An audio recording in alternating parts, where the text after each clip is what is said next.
Fala galera, professor Tamer na área, seja bem-vindo a mais um vídeo aqui no canal do PS Zerado, Pílulas de Prescrição. Vem comigo!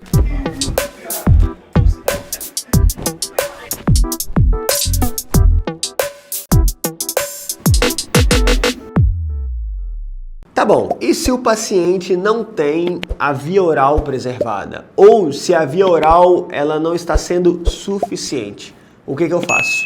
Uma das possibilidades é utilizar dieta enteral no paciente, que é através de uma sonda, geralmente sonda nasentérica, ou de ostomias, iliostomias, por exemplo, gastrostomias. E aí, ambas vão ter o mesmo manejo, a mesma conversa, indicações, contraindicações, que nós vamos conversar agora. Começando com as indicações, né? Quais são as indicações, então, portanto, de uma dieta enteral? Ou é porque, primeiro de tudo, no geral, né? O paciente não pode ou não consegue ingerir uma dieta via oral. Ponto. Todo paciente que não pode ingerir via oral ou não consegue ingerir via oral, ele tem que ser candidato a uma dieta enteral para não ficar desnutrido. Então a gente está falando de um paciente com rebaixamento do nível de consciência, que não tem o reflexo de tosse preservado, um paciente com uma disfagia extremamente grave, que não passa sólido, não passa líquido, não passa nada, um paciente extremamente anoréxico, anorexia intensa, por qualquer motivo que seja, neoplasia, por exemplo, síndrome consumptiva, certo? Que a dieta oral não está sendo suficiente. Paciente que tem uma obstrução do trato gastrointestinal alto, que aí não passa o alimento, certo? O paciente que tem alguma patologia que leva a uma má absorção, certo? Uma má absorção de trato gastrointestinal principalmente alto, a gente pode colocar uma dieta enteral para tentar dar uma fortalecida nisso aí. Um paciente que tem um quadro demencial avançado, demências avançadas, que ele não consegue deglutir nem mesmo mastigar muitas vezes.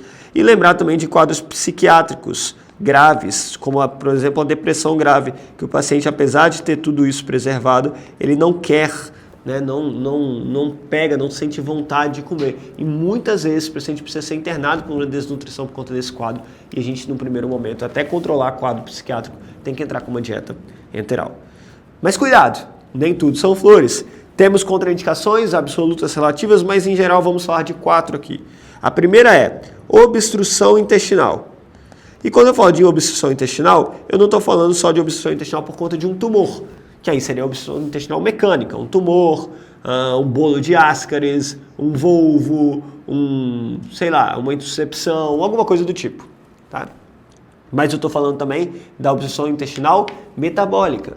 Paciente com ilho paralítico, por conta de um pós-operatório, por conta de uma tireotoxicose, por conta de uma pancreatite, de um choque, ilho paralítico não tem o ruído hidroaéreo presente, não tem eliminação de flatos e fezes, não pode ter dieta via oral. A dieta ali, né, não pode ser nem via oral e nem enteral, quero dizer. Eu não posso utilizar o trato gastrointestinal, e aí a gente usa a NPT, que a gente vai falar em breve sobre ela, tá bom? Então, aquele paciente que não tem o trato intestinal patente, seja porque está obstruído mecanicamente ou obstruído de forma metabólica. O paciente que tem vômitos incoercíveis, e aí que eu não consigo melhorar de jeito nenhum, aí eu vou dar comida, seja via oral ou seja nasoentérica, e ele vai ficar vomitando, vai ficar nauseando, risco de outras complicações mais, inclusive broncoaspiração. Paciente que está instável hemodinamicamente, instabilidade hemodinâmica, ele tem que estar em dieta zero também, certo? Principalmente se ele não está ainda com via aérea preservada, um paciente que está quase ali, eu estou achando que eu vou ter que entubar, achando que eu vou ter que fazer uma VNI, tem que tomar muito cuidado com isso daí, tá bom? E aquele paciente que não tolera a dieta enteral por conta de uma diarreia intensa, e aí nesses casos a dieta enteral, dependendo de como a gente colocar lá, da formulação e tudo mais, da velocidade, pode até piorar a diarreia. Uma diarreia que não melhora, a gente faz ajustes, diminui a velocidade de dieta, muda a formulação e ainda continua a diarreia intensa, desidratando o paciente, a gente não pode, então entra como uma complicação aí desse uso de dieta via oral ou enteral e a gente tem que avaliar a suspensão. Beleza, pessoal? E para a gente entender uma coisinha, tem 2 tipos que a gente pode colocar, e aqui eu não estou falando de tipos de dieta hipercalórica, hiperproteica, porque isso aí vai entrar no mesmo racional do que a gente conversou para a dieta via oral, tá? A gente pode colocar hipercalórica, hiperproteica naquele paciente que precisa de um aporte maior, certo? Paciente com anorexia e tudo mais. E normalmente a gente costuma colocar normocalórica, normoproteica para começar. Você no seu pronto-socorro, se você começar assim dessa forma, tá tudo certo, tá bem adequado e depois da internação haverão ajustes, né? Mas o que eu quero falar é o seguinte, existe o tipo de dieta que é administrada de forma contínua e de forma intermitente. Olha na tela comigo. A forma contínua é que a gente põe numa bomba de infusão contínua, certo? Ou no microgotas ali, vai pingando, e que ela fica 24 horas caindo dieta ali. O que isso é importante? Por que isso é importante? Porque ela é melhor tolerada pelo paciente. Aquele volume X de dieta que você quer colocar, né? Geralmente são 2.000 ml de dieta ali por dia, né? Que são dois frascos. Ele vai ser dividido ali durante 24 horas. Então, a cada hora vai entrar uma quantidade menor de dieta. Isso leva a menor risco de broncoaspiração e menor necessidade de assistência técnica, de ficar trocando toda hora ali dieta, ligando bomba, desligando bomba. Diferente da intermitente, que apesar de ser mais fisiológica, né? Porque a gente normalmente a gente não come, fica 24 horas comendo, né? Come em determinados momentos do dia.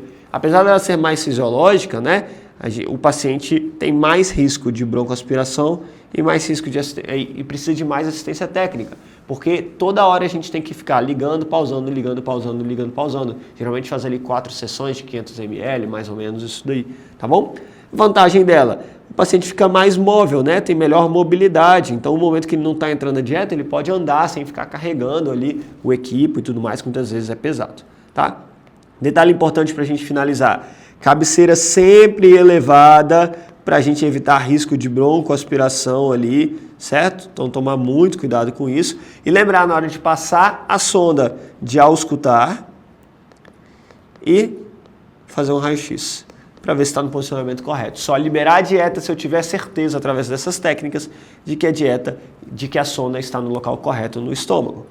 Qual a velocidade que a gente põe na bomba? Geralmente, para começar, a gente começa com 40, 45 ml por hora, certo? Um paciente que não tolera, seja porque tem sintomas gastrointestinais ali intensos ou uma diarreia intensa, né, sintomas epigástricos, náusea, vômito, regurgitação e tudo mais, a gente pode reduzir ali para 20, 25 ml hora e a gente vai aumentando depois de acordo com a aceitação do paciente. Mais uma vez, a equipe multidisciplinar aqui entra no circuito muito fortemente, porque ela vai acompanhar ali, sempre que possível, a equipe de nutrição, se esse valor adequado, esse valor de velocidade está adequado para atingir as metas proteicas, as metas calóricas do paciente.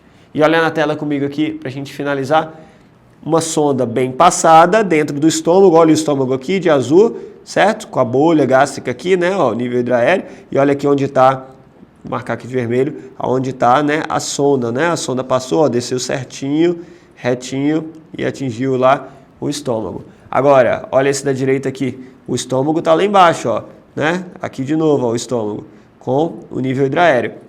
E a sonda foi parar onde, ó?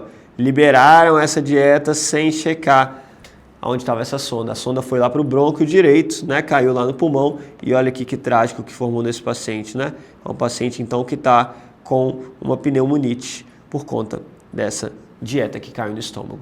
Então, se você gostou desse vídeo e te ajudou a prescrever de forma mais segura e eficaz, não esquece de curtir, comenta, compartilha com seus amigos, pode ajudar eles também. E, por gentileza, se inscreve aqui no canal, ativa o sininho de notificação que vai ser bom para você. Você vai receber notificação de todos os vídeos aqui do nosso bloco de pílulas de prescrição, mas também dos outros professores que a gente vem sempre postando aqui para te ajudar no seu plantão. Beleza, pessoal? Tamo junto e até a próxima!